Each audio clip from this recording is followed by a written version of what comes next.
नमस्कार, स्वागत है आप सभी का शिक्षा सिटी के यूट्यूब चैनल में।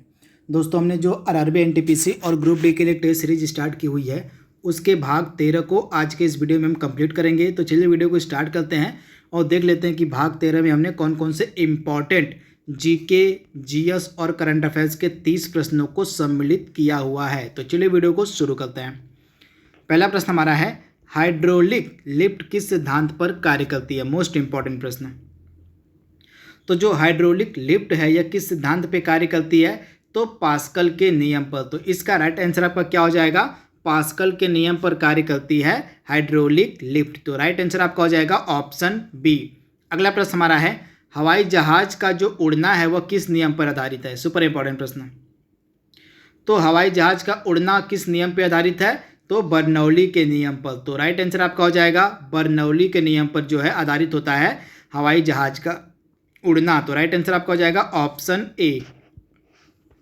तीसरा प्रश्न हमारा कह रहा है, निम्नलिखित में से कौन सा जो मिश्रण है एक कोलाइड मिश्रण है? सुपर इंपॉर्टेंट प्रश्न। तो दिए गए ऑप्शंस में से कोलाइड मिश्रण कौन सा है? तो इनमें से सभी, यानी कि जेली, मक्खन और मेयोनेज जो हैं ये तीनों जो हैं एक कोलाइड मिश्रण के एग्जाम्पल हैं। तो आप इसे ध्यान से देखिएगा, यानी कि जेली, मक्खन और मेयोनीज ये तीनों। अगला इंपॉर्टेंट प्रश्न हमारा है, जो कोल्ड ड्रिंक होते हैं कोल्ड ड्रिंक्स की बोतल में कौन सी गैस भरी जाती है? सुपर इंपॉर्टेंट प्रश्न। तो कोल्ड ड्रिंक की बोतल में कौन सी गैस भरी जाती है? तो आपका राइट आंसर हो जाएगा कार्बन डाइऑक्साइड, यानी कि ऑप्शन जो आपका बी है बिल्कुल सही है।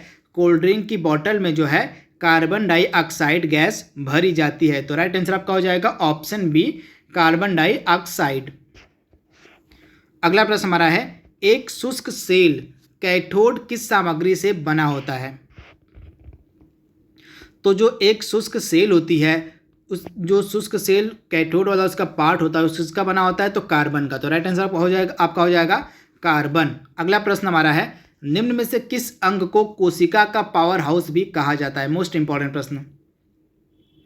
तो वह कौन सा अंग है जिसको कोशिका का पावर हाउस भी कहते हैं हम? तो माइटोकॉन्ड्रिया, यानी राइट आंसर आपका हो जाएगा माइटोकॉन्ड्रिया को हम कोशिका का पावर हाउस भी कहते हैं। तो राइट आंसर आपका हो जाएगा माइटोकॉन्ड्रिया, यानी कि ऑप्शन ए।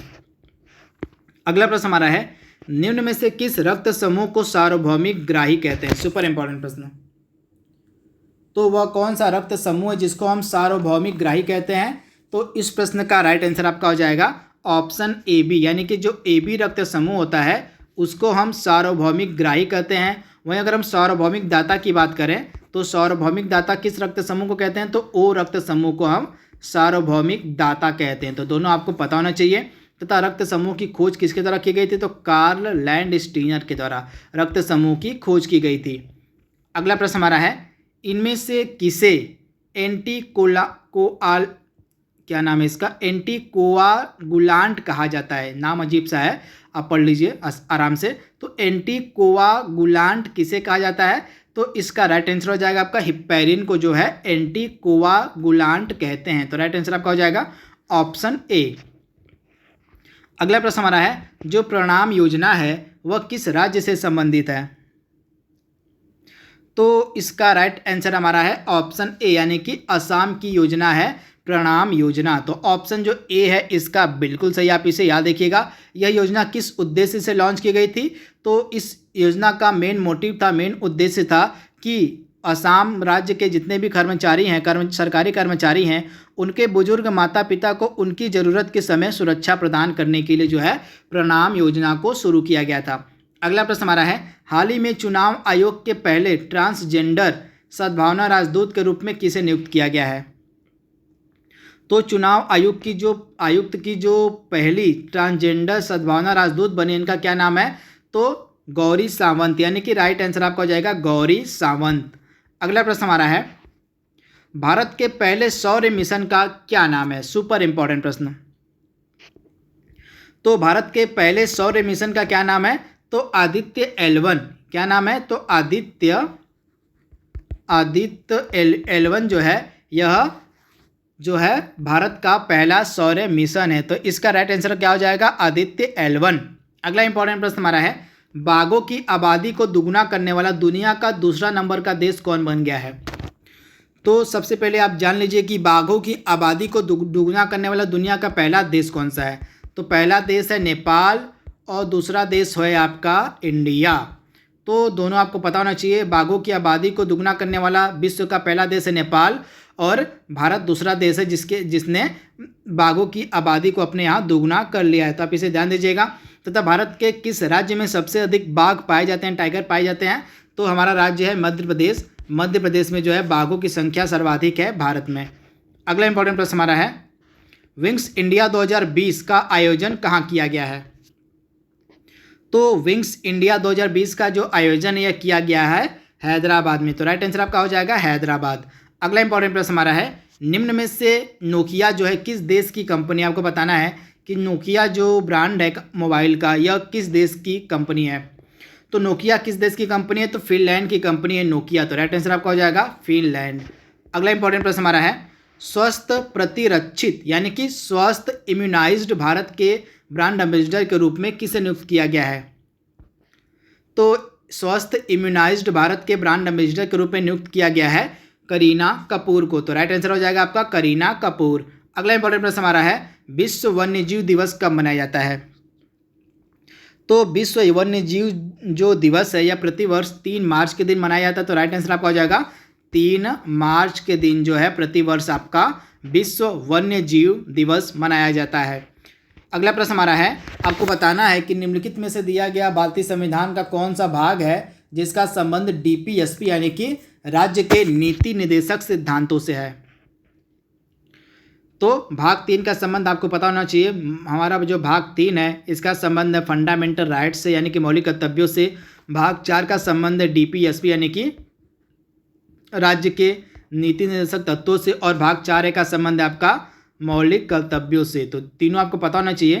भाग 3 का संबंध आपका है फंडामेंटल राइट्स यानी कि मौलिक अधिकारों से। भाग 4 का संबंध आपका है राज्य के नीति निर्देशक सिद्धांतों से यानी कि डीपीएसपी से और भाग 4A का संबंध आपका है मौलिक कर्तव्यों से। अगला इंपॉर्टेंट प्रश्न हमारा है, निम्न में से किसके द्वारा मंत्रियों के परिषद की नियुक्ति की जाती है?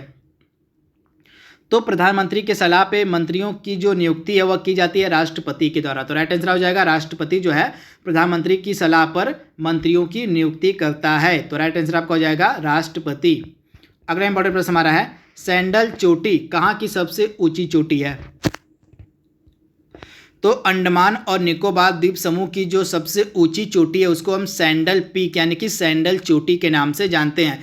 तथा यह जो सैंडल पीक है आपको मिलेगी उत्तरी अंडमान में। कहाँ? तो उत्तरी अंडमान में यह स्थित है सैंडल पीक जो कि अंडमान निकोबार द्वीप समूह की सबसे ऊंची चोटी है। अगला इंपॉर्टेंट प्रश्न हमारा है, भाभा परमाणु अनुसंधान केंद्र का मुख्यालय कहाँ स्थित है? तो भाभा परमाणु अनुसंधान केंद्र का मुख्यालय आपको मिलेगा मुंबई में। तो इसका राइट आंसर क्या हो जाएगा? मुंबई में। तथा इसकी जो स्थापना है यह 1954 में की गई थी। राइट आंसर हमारा है मुंबई में इसका हेडक्वार्टर है। 1954 में इसकी स्थापना की गई थी। अगला इंपॉर्टेंट प्रश्न हमारा है, जीएसएलवी का पूरा नाम आपको बताना है।